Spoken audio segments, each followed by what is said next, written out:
खाने में तड़का तो प्याज से ही लगता है, स्वाद भी प्याज से ही आता है, और खाने के साथ सलाद में प्याज हो तो मामला और मज़ेदार हो जाता है। लेकिन हमारी बिन्नी बहू की भाग्य में प्याज कहाँ। बहू देख, हम लोगों के घर ना प्याज नहीं खाया जाता। हम में से किसी ने कभी प्याज खाया ही नहीं, बस सिवाय तेरे पति यानी कि मेरे बेटे राजेश के। तो घर में ना प्याज के बिना ही खाना बनाना। पर माँ जी, प्याज के बिना खाना बनाना तो मुझे आता ही नहीं। जब तक प्याज टमाटर का तड़का और साथ में बहुत सारे भुने मसाले ना हो तो खाना अच्छा कैसे बनेगा। देख बहू, जो बोल दिया सो बोल दिया। हम लोगों के घर ना प्याज खाया जाता है और ना ही बनता है। राजेश को कभी महीने में एक बार खाने का मन होता है तो वो बाहर ही खा लेता है। सामने खड़े होते हैं ससुर। वो बहू का मुंह देखकर समझ जाते हैं कि भाई बहू को ये तुगल की फरमान पसंद नहीं आया। बेटा वो क्या है ना, पहले मैं भी खाता था, लेकिन तेरे सास के कारण नहीं खा पाता क्योंकि वो नहीं खाती है ना। तभी राजेश आ जाता है। हाँ, मन तो मेरा भी खूब करता है कि प्याज वाला खाना खाऊं। अब मेरे ऑफिस में तो लोग मुझसे अपना टिफ़िन छुपा लेते हैं क्योंकि मैं उन लोगों की प्याज वाली सब्जी खा लेता हूँ। यानी कि आप तो रोज़ ही प्याज खाते हैं। हाँ, लेकिन मेरे दोस्तों के टिफ़िन से। तभी ये लड़का रोज टिफिन भरा का भरा ही वापस लेकर आता है। तो माँ जी, इससे क्या फ़ायदा जब घर के सारे लोग खाना चाहते हैं लेकिन फिर भी बनाते नहीं। वैसे मैं कारण जान सकती हूँ कि आप प्याज क्यों नहीं खाती। सास के पास कोई ठोस जवाब नहीं था। वो यहाँ वहाँ इधर उधर की बात से बहू को टहलाने की कोशिश करती है। वो क्या है ना बहू, एक ज़माने में प्याज की कीमत बढ़ गई थी। उस समय हम लोगों के घर प्याज नहीं आया था। उस पूरे 1 महीने हम लोगों के बीच कोई लड़ाई नहीं हुई। तो तुम्हारी सास को लगता है कि जिस घर में प्याज खाया जाता है उस घर में कलेश होता है। बहू मन में सोचती है कि भाई ये क्या बात हुई, घर में प्याज या किसी के खान पान के कारण कलेश, इसका क्या लेना देना। तभी सास कहती है, बहू मैं जानती हूँ कि तू क्या सोच रही है। तू सोच रही है ना कि भाई खाने पीने से घर के कलेश का क्या ही लेना देना होगा, है ना। बहू हैरान, हाय रे, कैसे पता चल गया सास को। पता चल जाता है बहू। वो क्या है ना, कुछ खाना हम लोगों के अंदर गर्मी पैदा करता है, हम लोगों को उग्र बनाता है। जैसे ज़्यादा मसाले, लहसुन, प्याज, समझी। सरल रहने के लिए खाना भी सरल होना चाहिए। अब सास की बात में कितना दम है या नहीं ये तो नहीं पता, लेकिन बहू को कुछ समझ में नहीं आता। वो सोच लेती है कि जब उसका पति रोज़ प्याज खाता है और ससुर जी को भी प्याज से कोई परहेज़ नहीं है, तो वो क्यों ना प्याज खाए। वो तो प्याज खाएगी और घर में भी बनाएगी, चाहे जो हो जाए। माँ जी, मैं तो बिल्कुल भी झगड़ालू नहीं हूँ, ना ही मुझे तेज़ आवाज़ में बात करना आता है। हालांकि मैं तो प्याज रोज़ खाती हूँ, कच्चे पक्के सारे। बहू मन तो हमारा भी करता है। अब तू आ गई है तो कभी सोचेंगे कि हमारे घर में भी प्याज वाली सब्ज़ी बने। मन तो मेरा भी करता है, लेकिन घर में प्याज अब नहीं लगता कि हम लोगों के घर में प्याज का तड़का भी बर्दाश्त हो पाएगा। प्याज का तड़का ही तो है, कौन सा घर में मुर्गी और बकरा काट रही हूँ मैं। पति और ससुर दोनों ही चाहते थे कि घर में प्याज बने, पर माँ ने घर में प्याज नहीं बनाने की जो कसम खाई है उसे कोई तोड़े तो कैसे। अगले रोज़, सब्जी वाले, ओ सब्जी वाले, रुको तो भैया। बहू क्या बात है, घर में तो सारी सब्जी भरी पड़ी है, फिर क्यों बाहर से महंगी महंगी सब्जी ले रही है। हाँ जी, प्याज ले रही हूँ। वो क्या है ना, रोज़ रोज़ इनके लिए बिना प्याज का खाना देती हूँ और ये पूरा टिफ़िन वापस ले आते हैं। मैं आज से घर में प्याज बनाना शुरू कर रही हूँ। सास को गुस्सा आ जाता है, लेकिन वो क्या कहती, चुपचाप जाकर जाप करने लगती है। सब्जी वाले भैया, प्याज कैसे दे रहे हैं। कैसी बात कर रही हो बहन जी, आपके घर में प्याज। मेरी दूसरी पीढ़ी है। मेरे पापा पहले मोहल्ले में सब्जी बेचा करते थे। उन्होंने मुझे विरासत दी है ये सब्जी का ठेला। वो साफ कह गया कि इस मकान में प्याज नहीं जाता तो कैसे कह दे कि 30 रुपए किलो है। बहू को आ जाता है गुस्सा। विरासत तो ऐसे जैसे करोड़ों की सल्तनत छोड़ गए। अरे सब्जी का ठेला है ठेला, कोई सोने का सिंहासन नहीं है। चलो दे दो आधा किलो प्याज। बहन जी नहीं नहीं नहीं, हमें नहीं देना प्याज आपके घर में। बाबूजी यही कहकर मरे थे कि इस घर में प्याज नहीं जाएगी, तो आधा किलो क्या 1 ग्राम प्याज हम नहीं देंगे, चाहे जो हो जाए। सास सब देख रही थी। सास बहू का मुंह देखकर बहुत हंसती है। हम लोगों के घर प्याज खुद भगवान भी नहीं चाहते कि बने। बहू को आ जाता है गुस्सा। वो सब्जी वाले के पास जाती है और सारी प्याज उठाकर ज़मीन में फेंक देती है और 2 प्याज लेकर अंदर आ जाती है और सीधा किचन में चली जाती है। फिर क्या, सारा घर थोड़ी ही देर में सब्जी के छोंके की बदबू या फिर खुशबू से फैल जाता है। ये क्या कर रही हो बहू? अच्छा सुनो, राजेश कहाँ हो? बेटा और ससुर आ जाते हैं। सास उन लोगों को सारी बात बताती है। मोहल्ले में बेइज्जती हो रही है। पूरा मोहल्ला कह रहा है कि जिस घर में कभी तेज आवाज में बात भी सुनाई ना दी हो, वहाँ सब्जी वाले का पूरा ठेला बहू ने पलट दिया। जी कुछ करिए, इस घर में प्याज बनने से घर का माहौल बिगड़ता है। बनाना ही है बहू को तो किसी और जगह बना ले। सास परेशान हो जाती है, लेकिन बेटा और ससुर क्या कहते हैं? वो चुपचाप कमरे में चले जाते हैं। उन लोगों के जाने के बाद शाम को, ओहो ममता, खिड़की खोलो ममता। सास चुप रहती है, कुछ नहीं कहती। ऊपर से बेटा आ जाता है। माँ क्या कर रही हो घर में? ये क्या है, सारे घर में नाले की बदबू आ रही है। क्या हो गया माँ? चेक करो कहीं पानी जमा तो नहीं रह गया। माँ शांत रहती है। वो किसी को नहीं कहती कि ये सारी गंद, दुर्गंध और बदबू तेरी बीवी ने प्याज के तड़के से पूरा घर बर्बाद कर रखा है, उसकी है। ससुर खिड़की खोलते हुए पूछते हैं। उफ, अब सांस में सांस आई। अरे हो क्या रहा है इस घर में? माँ क्या है, क्यों नहीं देखती कि घर के आसपास क्या हो रहा है?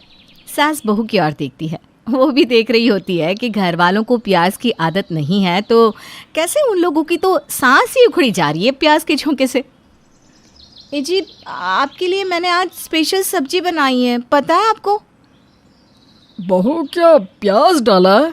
हाँ हाँ पापा जी, आज की सब्जी खाकर ना आप झूम जाएंगे। ससुर और पति जो कि चाहते थे कि वो लोग भी दूसरों के घर के जैसी बनी प्याज की सब्जी खाएं, पर न जाने क्यों प्याज घर में बना है ये जानकर वो तो परेशान से हो जाते हैं। यार स्वीटी, तुमको घर में प्याज नहीं बनाना चाहिए था। वो क्या है ना, हम लोगों के घर में प्याज नहीं बनता। अब देखो पूरा घर कैसे बदबू कर रहा है। हाँ बहू, और मैं भी घर में पूजा पाठ करता हूँ तो घर में प्याज। बहू को आ जाता है गुस्सा। क्या है पापा जी, आप दोनों सुन लीजिए।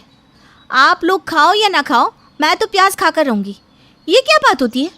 माना मम्मी जी ने अपनी चलाई, लेकिन अब हम लोगों का भी कोई दिल है। आप लोगों को मेरा साथ देना चाहिए। बेटा ऐसी कोई बात नहीं है, आप लोगों को जो खाना है खाओ, किसने मना किया है? वो क्या है ना, तुम्हारी सास ने जो रिवाज बना कर रखा है वो पहले तो बुरा लगता था, लेकिन आज जब सालों बाद घर में प्याज बन रहा है तो अच्छा भी नहीं लग रहा। हाँ स्वीटी, दूसरों के घर की सब्जी की बात अलग है, लेकिन घर में प्याज बने ये तो हमें भी अच्छा नहीं लग रहा। वैसे आप लोग सही कह रहे हैं। परंपरा बुरी हो तो तोड़ना सही बात है, लेकिन प्याज खाना या ना खाना ये तो हर घर की अपनी विचारधारा है। और जैसे बहू अपने ससुराल के लोगों की, वहाँ की विचारधारा की, वहाँ के माहौल में खुद को ढालने की कोशिश करती है, वैसे ही उसे भी कोशिश करनी चाहिए। और दूसरी बात, आप लोग बाहर खाने से तो मना भी नहीं करते, और मैं घर में ही प्याज बनाऊंगी ये ज़िद करके मैंने आप सब लोगों को दुखी किया, घर का माहौल बिगाड़ दिया। मुझे माफ़ कर दीजिए। कविता शादी करके जब ससुराल आती है तो सब कुछ तो ठीक होता है, सिवाय 2 चोटी के। हाँ जी। अरे बहू, ये कौन से पार्लर में तैयार होने गई थी जहाँ लहंगे के ऊपर 2 चोटी बना दिया? नहीं नहीं माँ जी, ये तो मेरा ही स्टाइल है। आजकल की पार्लर वालियों को कहाँ ये वाला फैशन सेंस है। ओह अच्छा, तो मतलब ये 2 चोटी तुमने ही बोली थी? हाँ माँ जी, पसंद आई ना? सास अब नई नवेली बहू को क्या बोलती। हाँ हाँ बिल्कुल बहू। कविता ससुराल में भी हमेशा 2 ही चोटी करती, साड़ी पहनी या सूट, 2 चोटी करके ही रहती। भाभी, साड़ी में कौन 2 चोटी करता है? और आपको भी बाल धोती नहीं क्या, जो हमेशा एक ही तरह का स्टाइल रहता है आपका? कविता थोड़ी घबरा जाती है। नहीं नहीं, वो क्या है ना, मुझे शुरू से ही 2 ही चोटी का शौक है, तो बस इसलिए। घर पर सभी को कविता का 2 चोटी में घूमना अजीब लगता है, लेकिन करते क्या, कोई कुछ नहीं कहता। फिर एक दिन कविता के ससुराल में मेहमान आते हैं। जी कहिए, किससे मिलना है आपको? 2 चोटी में कविता को देखकर मेहमान को लगता है कि वो इस घर की छोटी बेटी होगी। बेटा, जरा जाकर अपने पापा को बुला लाओ। शायद आपको गलतफहमी हुई है, मैं इस घर की बहू हूँ। ओह, क्या तुम रवि की बीवी हो? मुझे लगा शायद। तभी वहाँ सास आ जाती है। कैसे लग गया? अरे कहाँ से ये रवि की बेटी लग रही है? हैं? 2 चोटी का मतलब ये तो नहीं होता ना कि कोई बिल्कुल बच्चा हो। चलो जाओ कविता, जाकर रवि को बुला लाओ। मेहमान रवि से मिलकर चला जाता है, लेकिन कविता के मन की खुशी खत्म होने का नाम ही नहीं ले रही होती है। पता है ना, वो जो आया था ना, वो मुझे आपकी बेटी समझ रहा था। हाँ, तो ये 2 चोटी बच्चों की तरह तू बनाकर जाएगी तो वैसा ही तो समझेंगे ना। वैसे बहू क्यों नहीं करती तू 1 चोटी? बहू सास से मजे लेते हुए कहती है। वो क्या है ना कि इसलिए कि लोग मुझे छोटा समझे और इनको बड़ा। वाह भाभी, ये क्या बात होती है? खैर, अगर आपकी यही इच्छा है तो जरा एक बार भाई के साथ मार्केट घुमाओ ना, खुद ही पता चल जाएगा। ये क्या कह रही हो तुम? मैं तो इसे 2 चोटी में घर में ना बर्दाश्त करूं, तुम बाहर जाने को बोल रही हो? तभी थोड़ी देर में घर में काम वाली आती है, उसकी भी 2 चोटी होती है। अरे ये लो। अरे बहू, कहाँ हो? जरा यहाँ तो आना। जी माँ जी, क्या हो गया? वो तुम क्या कह रही थी कि आजकल 2 चोटी का फैशन है? कह रही थी कि अपडेट लोगों को ही ये फैशन पता है ना? सामने काम वाली काम कर रही होती है। अब क्या बोलोगी 2 चोटी वाली बहुरानी? ये भी लगता है लेटेस्ट फैशन वाली है। माँ जी, अब फिल्म की हीरोइन कोई फैशन करे तो उसे कोई भी कॉपी कर सकता है ना, उसमें कोई किसी को रोक थोड़ी ना सकता है। अरे भाई, लोकतंत्र नाम की भी तो कोई चीज होती है। तभी वहाँ काम वाली आ जाती है। ननद भाभी के मजे लेने के लिए नौकरानी से कहती है, क्या बात है, मेरी भाभी के हेयर स्टाइल चोरी करती हो? नौकरानी हो, नौकरानी बनकर रहा करो, समझी? और कैसे बात कर रही हो बेबी जी? ये तो मैं 4 साल से कर रही हूँ। मुझे तो लगा कि भाभी को मेरा स्टाइल पसंद आ गया। बस अब क्या था, ननद और सास बहू पर जोर जोर से हंसना शुरू कर देते हैं और बहू पैर पटक कर वहां से निकल जाती है। शाम को पड़ोसन आती है। अरे भाभी, कल हम लोगों के घर में पार्टी है, जरूर आना। और हाँ, बहू को भी ले आना जरूर से। हाँ हाँ जरूर। अगले दिन सभी सज धज कर तैयार होते हैं। तभी वहाँ कविता भी आ जाती है। कविता, तुमको लगता नहीं है कि तुम्हें आज बालों का कोई और स्टाइल बनाना चाहिए था? अच्छा, वो क्यों भला, क्या हो गया? अरे भाभी, कुछ हुआ नहीं है। भैया बस ये कह रहे हैं कि क्या बनारसी साड़ी में भी कोई 2 चोटी बनाता है क्या? हाँ बनाता है, क्यों नहीं बनाता। लता दी, अरे लता दी बनाती है। अरे कौन लता दी? वो 6 नंबर वाली क्या? नहीं नहीं सासू माँ, लता दी, सुर सम्राट लता मंगेशकर की बात कर रही हूँ मैं। बहुत दूर चली गई बहू तुम। खैर चलो, उनका नाम ही काफी है। अब उनका नाम ले लिया तो तुम्हारी चोटी तो मैं खुलवा नहीं सकती। सभी पार्टी में जाते हैं, जहाँ सभी कविता को देखने लगते हैं। बनारसी साड़ी, वो भी चटक ऑरेंज, ऊपर से 2 चोटी। यार 2 चोटी का फैशन तो कब का चला गया, मैंने तो स्कूल में भी नहीं किया था। सभी हंसने लगते हैं। सास घर पर आकर बहू को कहती है, देखा, वहाँ सभी तुम्हारी 2 चोटी पर हंस रहे थे। उसे हंसना नहीं, जलना कहते हैं माँ जी। जलन हो रही थी उन लोगों को। और जलन क्यों होगी भाभी? वो तो तुम ही अच्छे से जानती हो।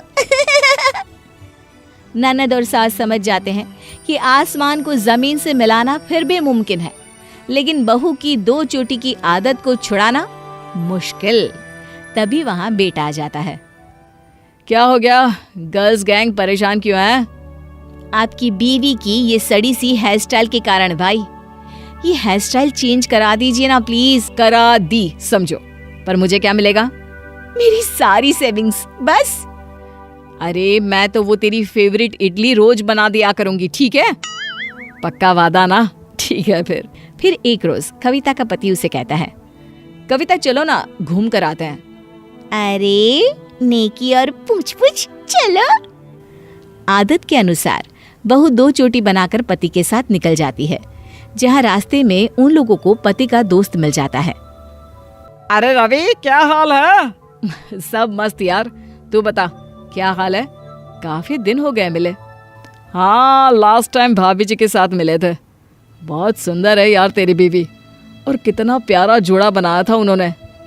वैसे ये साथ में कौन है? बहन है क्या तेरी छोटी? कविता तो दोस्त की बात सुनकर गुस्से से लाल पीली हो जाती है। मैं इनकी बीवी हूँ। अरे हो ही नहीं सकता, बीवी ऐसी घटिया सी हेयर स्टाइल। अरे रवि इतना हैंडसम है, फिर आप। कविता को समझ में आ जाता है कि उसकी हेयर स्टाइल में ही समस्या है। वो घर आती है और अपनी दोनों चोटी खोल देती है। अरे अरे, ये क्या हो गया बहू? माँ वो क्या बोल रही थी तू? आज खाने में इडली है?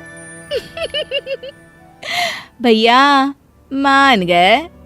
मानना नहीं है छोटी, सेविंग्स लाकर दे तेरी सारी। ननद भाई को गुल्लक दे देती है। ये ले ले भाई, लेकिन ये तो बता दे कि ये कैसे हो गया? तू ही पूछ ले। क्या हो गया बहू? क्या अब रवि से छोटा नहीं लगना? उसकी छोटी बहन की तरह? नहीं माँ जी, मैं बीवी हूँ और बीवी ही रहूंगी। आज के बाद 2 चोटी ना बाबा ना। राज की माँ सुलेखा अपने बेटे के लिए रीटा नाम की एक सुंदर और पढ़ी लिखी लड़की को पसंद करती है। बात करने पर पता चलता है कि जो लड़की सुलेखा ने पसंद की है वो एक न्यूज़ चैनल में रिपोर्टर है। सुलेखा और राज ये बात सोचकर बहुत खुश होते हैं कि उनके घर की होने वाली बहू टेलीविजन पर आती है। कुछ दिन बीतने पर राज और रीटा की शादी भी हो जाती है। आस पड़ोस के सभी लोगों में सुलेखा की बहू रीटा की चर्चा होने लगती है। अरे भाई, सुना है राज की पत्नी न्यूज़ चैनल पर आती है। हाँ भाई, तुमने बिल्कुल सही सुना है, वो एक रिपोर्टर है। चलो अच्छा है, कम से कम हमारे मोहल्ले की देख रेख होती रहेगी, और अगर कोई ज्यादा परेशान करेगा तो उसकी रिपोर्ट भी बन जाएगी। ऐसा कहते हुए दोनों आदमी वहां से चले जाते हैं। मोहल्ले की सभी औरतें भी बहुत खुश होती हैं, पर सुलेखा की पड़ोसन सुमन और उसकी बहू रोशनी इस बात से बिल्कुल भी खुश नहीं होती। एक दिन उनके मोहल्ले में एक छोटी सी बच्ची घूमते हुए रीटा से टकरा जाती है। बच्ची को देख के रीटा सोचती है कि आज से पहले तो इस बच्ची को इस मोहल्ले में कभी नहीं देखा। ये सोचते हुए वो बच्ची से पूछती है, अरे बेटा, आप कौन हो? कहाँ रहते हो? पहले तो आपको मैंने यहाँ कभी नहीं देखा। वो मैं अपनी माँ के साथ बाजार में आई थी, पर पता नहीं मेरी माँ कहाँ खो गई। मैं अपनी माँ को ही खोज रही हूँ। बात करने पर पता चलता है कि वो बच्ची पिछली रात से ही लापता है। रीटा पुलिस में उस बच्ची के बारे में रिपोर्ट लिखवा देती है। पुलिस आसपास के सभी थानों में इस बात की खबर कर देती है, पर बच्ची के माँ बाप का कोई सुराग नहीं मिलता। ऐसे में मोहल्ले के लोग तरह तरह की बातें बनाने लगते हैं। अरे मुझे तो लगता है किसी ने इसे जानबूझकर अकेला छोड़ दिया है। और मुझे तो ये कोई जासूस लगती है। हाँ सासू माँ, मुझे तो आपकी बात में कुछ दम लग रहा है। ये बच्ची पिछले 1 दिन से अपने माता पिता को खोज रही है, तो ऐसा भी तो हो सकता है कि ये कहीं दूर से आई हो, इसलिए उसके माता पिता उसे ढूंढ ना पा रहे हो। तो बातें बना के क्या साबित कर रही हो? तुम तो रिपोर्टर हो ना, करो कुछ तब माने कि तुम्हारी पढ़ाई लिखाई किसी काम की है। ये कहकर सुमन मुंह बनाकर वहां से चली जाती है। रीटा भी सुमन की बात पर विचार करती है और उसी टाइम अखबार में बच्ची के बारे में खबर छपवा देती है। साथ ही रीटा न्यूज़ चैनल में भी बच्ची के बारे में एक प्रोग्राम टेलीकास्ट करवा देती है। टेलीविजन पर प्रोग्राम देखते ही उस बच्ची के माता पिता रीटा के घर पहुंचते हैं और रीटा और बाकी सब मोहल्ले वालों को पूरी बात बताते हैं। रीटा बच्ची को उसके माता पिता के साथ भेज देती है। उसकी सूझबूझ देखकर सभी लोग उसकी खूब प्रशंसा करते हैं, पर रोशनी और उसकी सास रीटा की प्रशंसा नहीं सुन पाती। चलो माना कि रीटा ने एक बच्ची को उसके माँ बाप से मिलवा दिया, पर इसने इतना भी कोई बहादुरी का काम तो नहीं किया है। अरे नहीं नहीं, ये कोई आम काम नहीं है, हम सबके बस के तो बाहर का ही है ये काम। भाई मानना पड़ेगा, सुलेखा बहन की बहू लाखों में एक है। किस्मत वाली हो सुलेखा बहन, जो इतनी समझदार बहू मिली है तुम्हें। हाँ, तुम बिल्कुल सही कहती हो। देखा नहीं कैसे मिनटों में खबर छपवा दी मेरी बहू ने। हाँ हाँ, देखा भी और सुना भी। ध्यान रखना कहीं बहू रानी किसी दिन घर की खबर ही ना छपवा दे अखबार में। सुमन की बात सुनकर सुलेखा चुप हो जाती है। सभी लोग अपने अपने घर को वापस चले जाते हैं। सुमन और उसकी बहू रोशनी घर जाकर रीटा को बेइज्जत करने की प्लानिंग करने लगती हैं। ये सुलेखा तो अपनी बहू की कुछ ज्यादा ही तारीफ करती है, इसे तो मैं अच्छा सबक सिखाऊंगी। हाँ सासू माँ, मैं खुद इस रीटा की तारीफ सुन सुन के थक चुकी हूँ। अब तो इन दोनों सास बहू को सबक सिखाना ही होगा। अरे तू चिंता मत कर बहू, मेरे पास एक तरकीब है, तू बस वैसा ही करती जा जैसा मैं तुझे करने को कहूँ। सुमन अपनी बहू रोशनी को सलाह देती है कि वो रीटा से दोस्ती कर उसे सुलेखा के खिलाफ भड़काती रहे। रोशनी बिल्कुल वैसा ही करती है जैसा उसकी सास उसे करने को कहती है। रीटा समझ जाती है कि रोशनी उसे भड़काने की कोशिश कर रही है, इसलिए वो चुपचाप रोशनी की बातें सुनती रहती। रीटा उनकी चाल के बारे में अपनी सास को बता देती है ताकि उसकी सास सुलेखा भी रोशनी और सुमन से सतर्क हो जाए। रीटा उन्हीं की चाल रोशनी पर आजमाती है। अरे रोशनी, कल तुम्हारी सास मेरे घर आई थी, तुम दोनों सास बहू के बीच सब कुछ ठीक तो है ना? हाँ, मेरे घर में तो सब ठीक है, पर तुम क्यों पूछ रही हो? नहीं, बस वो तुम्हारी सास को कहते हुए सुना कि तुम उन्हें चैन से जीने नहीं देती हो और तुमने उनके बेटे को भी अपने कब्जे में कर रखा है। और तो और वो तो मुझे तुम्हारे बारे में न्यूज़पेपर में आर्टिकल लिखने को भी बोल रही थी। और जब मैंने उनसे कहा कि घर की बात यूँ बाहर क्यों निकालनी, तो कहने लगी कि अगर मैं ऐसा नहीं करूँगी तो वो तुम्हें जलाकर मार देंगी। क्या? उस बुढ़िया ने तुमसे ये सब कहा? मैं उसकी हर बात मानती हूँ और वो मेरे बारे में ये सब बोलती है। रुको, मैं अभी पुलिस में कंप्लेंट करती हूँ कि मेरे ससुराल वाले मुझे मारने की कोशिश कर रहे हैं, और तब तक तुम उनके खिलाफ आर्टिकल छपवाओ। रीटा अपने मकसद में कामयाब हो जाती है। वो न्यूज़पेपर में आर्टिकल छपवा देती है। इधर रोशनी भी पुलिस को लेकर अपने घर पहुंच जाती है। अरे बहू, ये सब क्या है? और ये पुलिस क्या हुआ? सब ठीक तो है ना? बस कीजिए, कितना नाटक करोगी? ऐसे तो तुम मुझे मारने की कोशिश में लगी रहती हो, और अब जब पुलिस को लेकर घर आ गई तो बहुत प्यार दिखा रही हो। सुलेखा के घर में पुलिस देखकर सारा मोहल्ला उनके घर के बाहर इकट्ठा हो जाता है। दोनों सास बहू में खूब बहस होती है। तभी सुमन अपनी बहू से कहती है, मैंने तो तुझे रीटा को भड़काने के लिए कहा था, पर तू तो खुद ही भड़क कर आ गई। अरे मेरे कर्म ही फूट गए थे जो तेरे जैसी गंवार को अपनी बहू बना लिया। सुमन की ये बात सुनकर गांव वाले बहुत हैरान होते हैं और सुमन और रोशनी के बारे में भला बुरा बोलने लगते हैं। अरे देखो, दूसरे की खुशी देखी नहीं गई, इसलिए खुद के घर में आग लग गई। अरे भाई, किसी ने सच्ची तो कहा है, जो दूसरों के लिए खड्डा बनाता है एक दिन खुद ही उसमें गिर जाता है। अब नतीजा देख लो सुमन बहन। रीटा ये सब होने के बाद सबको सच्चाई बता देती है। सच सुनने के बाद मोहल्ले के लोग रीटा की सूझबूझ की खूब तारीफ करते हैं और रोशनी को समझाते हैं कि अगर रिश्ते मजबूत हों तो किसी की लाख कोशिश करने से भी नहीं टूटते। सब लोग रीटा की समझदारी की खूब तारीफ करते हैं। रोशनी और उसकी सास सुमन को भी अपनी गलती का एहसास हो जाता है और वो सभी मोहल्ले वालों के सामने रीटा से माफी मांग लेती है।